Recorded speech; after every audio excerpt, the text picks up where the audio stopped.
are you all? I hope you all are well and fine. કે હું પણ મજામાં છું. Very good morning to all. ચાલો તો આજે આપણો આગળનો સેશન આપણે સ્ટાર્ટ કરીએ છીએ.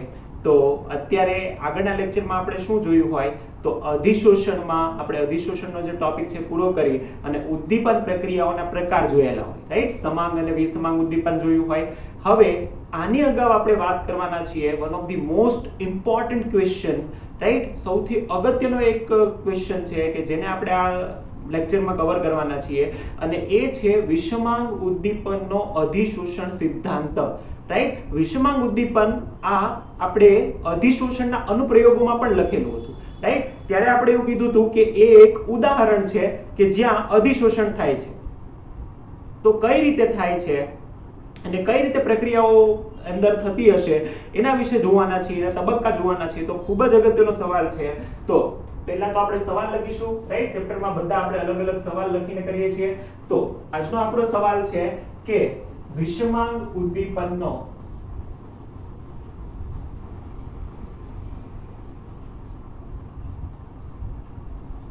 અધિશોષણ સિદ્ધાંત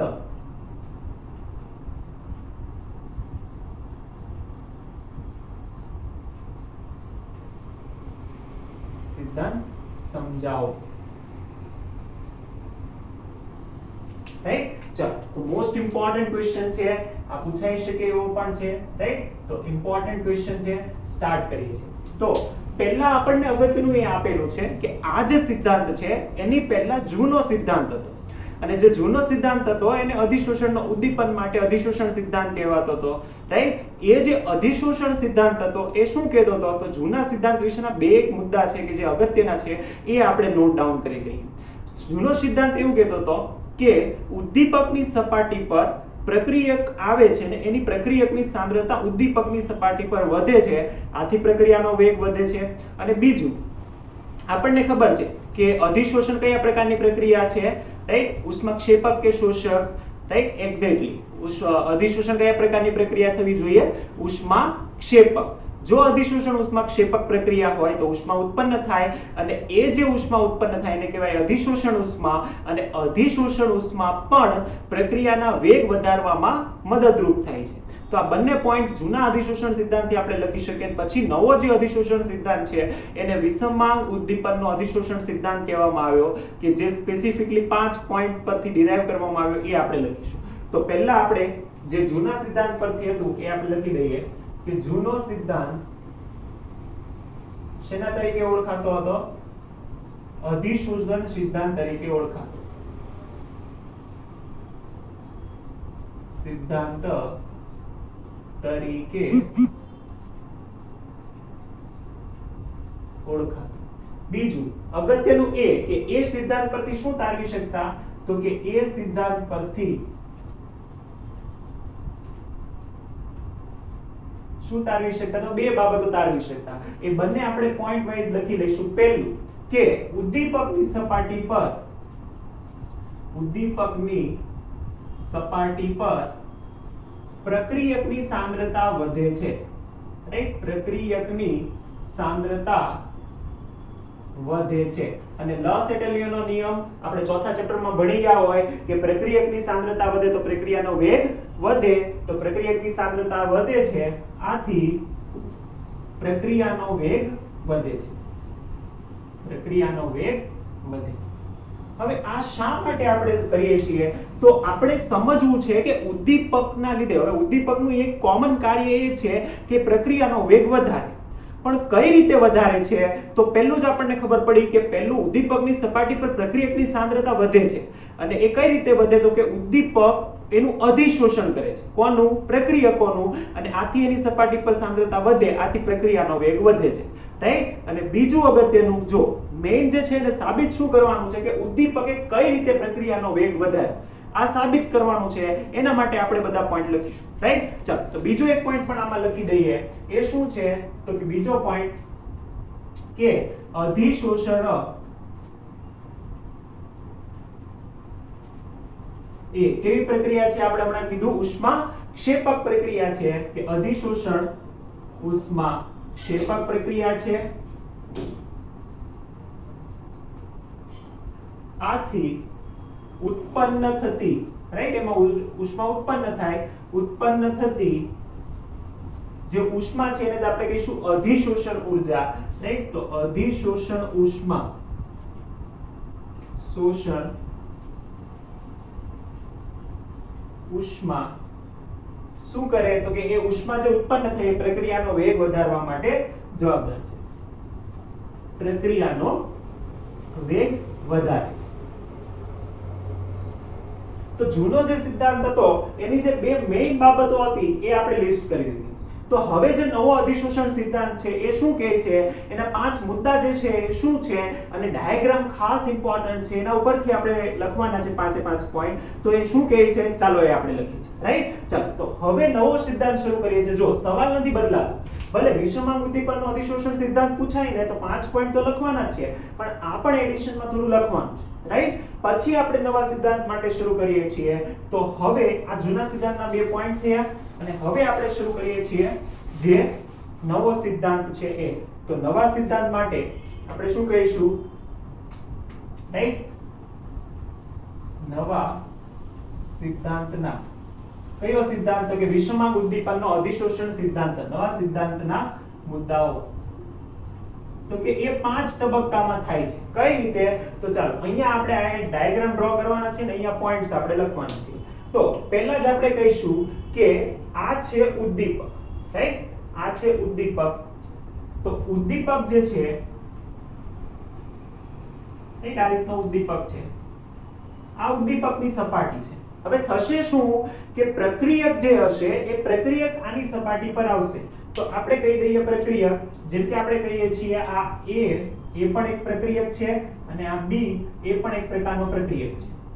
આ બંને આની સપાટી પર આવશે એટલે શું થશે, અધિશોષણ થશે, રાઈટ. આ બંને આની સપાટી પર આવે એને જ કહેવાય અધિશોષણ. તો આપણે બીજા તબક્કામાં લખીએ છીએ અધિશોષણ, રાઈટ. શું થશે તો કે આ થઈ ગયું 1. તો સેકન્ડ સ્ટેપમાં શું થશે તો કે સેકન્ડ સ્ટેપમાં અધિશોષણ થશે, રાઈટ, અધિશોષણ.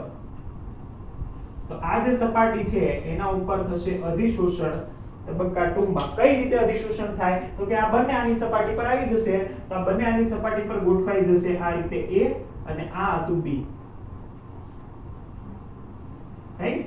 અહીંયા જોડાઈ ગયા છે, રાઈટ. આ જોડાઈ ગયા છે એટલા માટે આપણે એને બોન્ડ દર્શાવ્યું છે. તો આ સેકન્ડ સ્ટેપમાં અહીંયા થયું શું બન્યું તો કે અધિશોષણ થઈ ગયું. થર્ડ સ્ટેપમાં શું થશે તો કે થર્ડ સ્ટેપમાં આપણે કહીશું કે હવે A અને B એ પ્રક્રિયા કરવા જોઈએ. તો પ્રક્રિયા ક્યાં કરશે તો કે ઉદ્દીપકની સપાટી પર પ્રક્રિયા કરશે અને પ્રક્રિયા થઈને ઇન્ટરમીડિયેટ બનાવશે.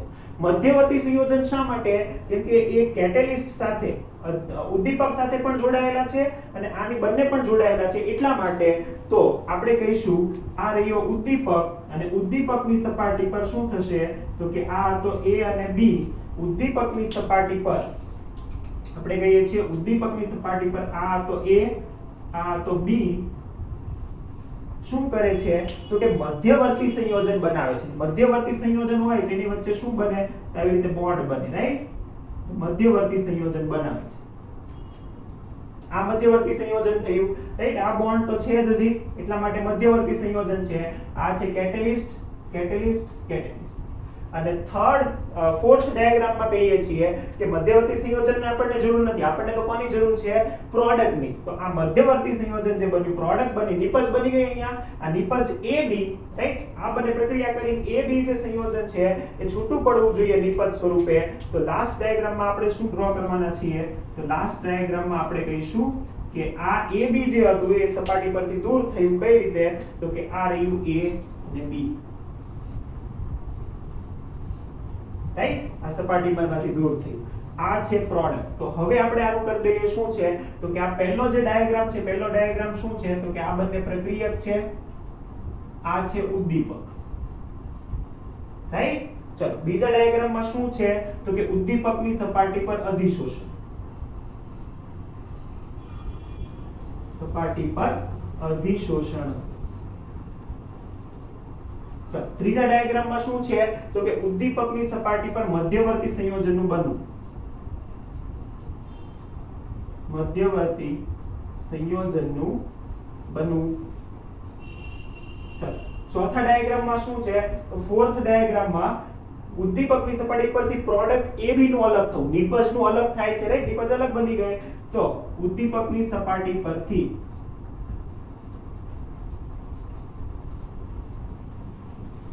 નિપજનું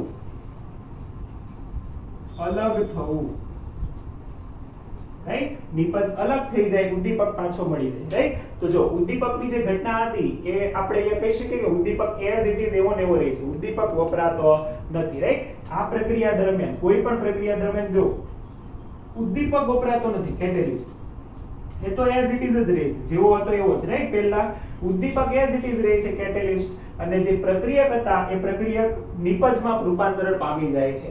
તો હવે આ ડાયાગ્રામ થયો, આ ડાયાગ્રામ પરથી આપણે શું લખવાના છીએ? તો એના પોઈન્ટ્સ જે છે એ લખવાના છીએ. ચાલો, તો પહેલો પોઈન્ટ્સ આપણે કહીએ છીએ. તો પહેલો પોઈન્ટ્સ ડાયાગ્રામ જોઈને જ લખવાનું છે, રાઈટ? એકવાર ડાયાગ્રામ તમે સમજી લેશો તો તમે પોઈન્ટ્સ ઈઝીલી તમે લખી શકશો. તો પહેલો પોઈન્ટ છે શું છે? તો કે ઉદ્દીપકની સપાટી પર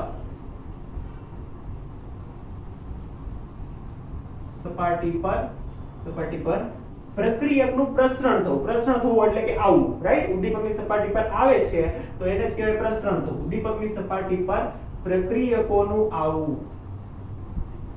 આવવું એની જગ્યાએ આપણને જે વર્ડ આપેલું છે શું છે? પ્રસરણ થવું. પ્રસરણ થવું. આ પહેલા મુદ્દામાં આપણે લખીશું. બીજા મુદ્દામાં, રાઈટ? જે આપણે અહીંયા કીધું એ બીજા સ્ટેપમાં શું થાય છે? તો કે બીજા સ્ટેપમાં ઉદ્દીપકની સપાટી પર અધિશોષણ થાય છે. તો આપણે એનું લખવાના છીએ કે બીજા સ્ટેપમાં શું થયું? તો કે બીજા સ્ટેપમાં ઉદ્દીપકની સપાટી પર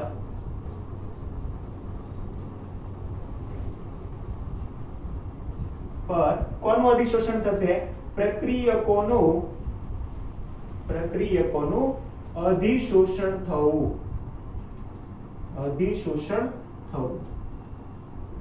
રાઈટ? હવે જે થર્ડ પોઈન્ટ છે એ ઇમ્પોર્ટન્ટ છે. થર્ડ પોઈન્ટ શું કહે છે?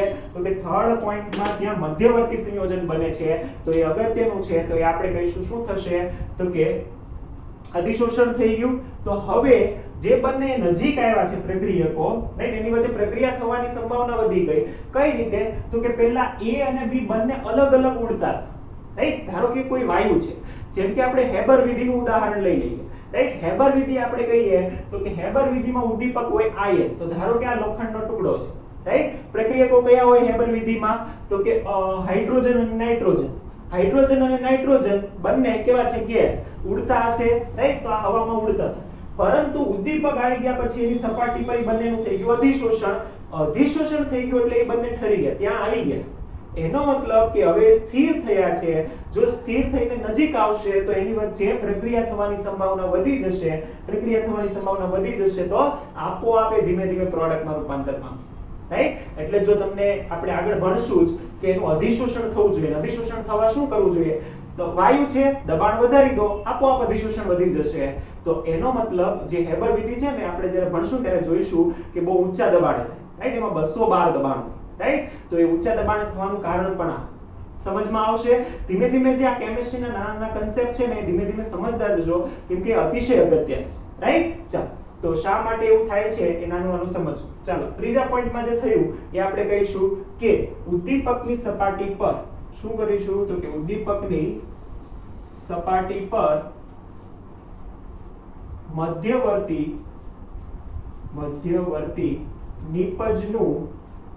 નિપજનું બનવું. ઉદ્દીપકની સપાટી પર મધ્યવર્તી નિપજનું બનવું એટલે કે ત્રીજા સ્ટેપમાં આપણી પાસે નિપજ બની ગઈ છે, રાઈટ? મધ્યવર્તી નિપજ બની ગઈ છે. હવે ફોર્થ સ્ટેપમાં શું થવું જોઈએ? તો કે એનું પ્રોડક્ટમાં રૂપાંતર થવું જોઈએ. ક્યારે પ્રોડક્ટમાં થાય? તો કે એ અહીંયાથી તૂટવું જોઈએ.